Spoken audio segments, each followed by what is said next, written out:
guys, I am Pixel Dan, and today we're going to be checking out the Masters of the Universe Origins, DIGITINO. Now this is another character from the original Rulers of the Sun toy line from Olmec Toys, joining his friend Sunman officially under the Masters of the Universe banner. And this is really cool. I specifically love this because I've always been so intrigued by the vintage toy line, and those original figures are very expensive to get.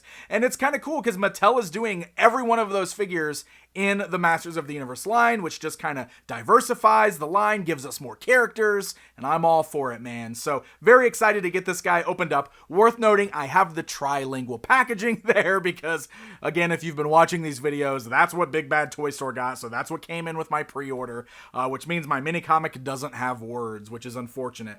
However, packaging is still beautiful. The backside there has got some gorgeous artwork of DIGITINO doing battle with mini comics version of Trapjaw. I love it because DIGITINO's like the mathematician, so I kind of love that. Like, I assume that's what all these glyphs mean. He's beating them with math, baby.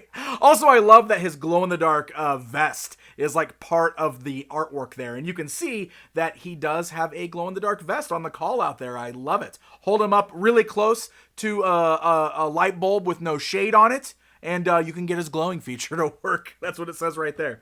So let's go and get this guy opened up, and we will check him out, and we'll try that glowing feature for ourselves. Alright, before we take a look at the figure, of course it is worth mentioning, DIGITINO here does come with a brand new mini-comic, same mini-comic that is packaged with Randor, Whiplash, and mini-comics Trapjaw in this wave. You can see it features the character very prominently on the cover. Of course, mine is one of the international releases, unfortunately, so I have no word bubbles in my comic, which is unfortunate. So just be aware of that. For some reason, all the online retailers like Big Bad Toy Store got the international releases, and that's one of the downfalls. You don't get words inside your mini comics.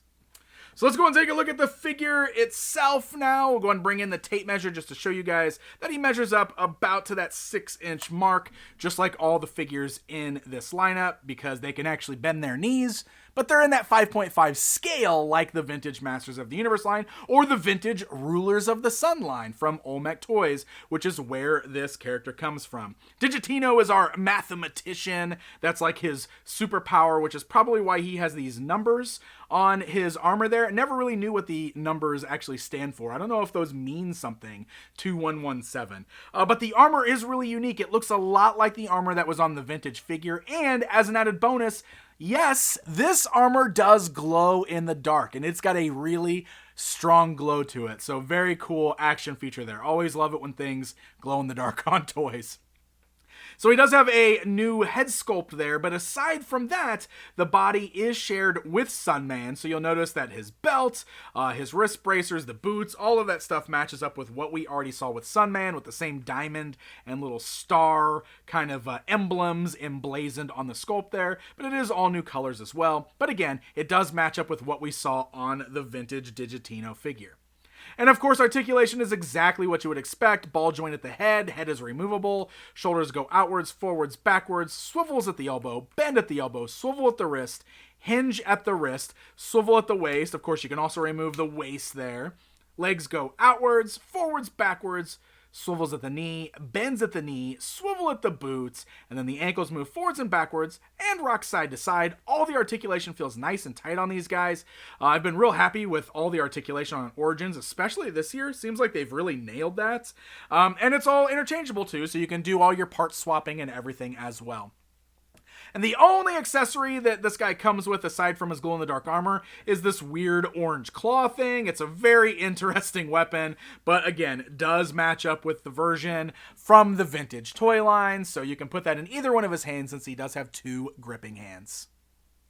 And with that being said, my friends, it's comparison time. Thanks to my good friend Brent, I was able to borrow his vintage DIGITINO figure from Olmec Toys, so we can show these two standing side by side. That way we can get a good comparison between them, and you can see how this new one is similar to that vintage action figure. So there you go, my friends. There is a look at Digitino. Honestly, there's not a whole lot going on with this guy. I can see why he may not be as exciting as Sunman or Pighead. There's just a lot more going on with those guys, and they have bright colors and everything. Though I do love the glow-in-the-dark armor with this guy, and he does mimic his vintage counterpart quite well. I personally am in the camp of being happy that we're getting these obscure vintage 5.5 figures brought to life in Origins, especially since there's so much else happening in Origins. It doesn't seem like they're taking away from anything else that's happening, so perfectly happy with them being here, and this is another nice addition to the collection. So this guy is hitting store shelves right now. He's actually been out for a little bit. I ordered mine through BigBadToyStore.com, so happy hunting, my friends, and until next time.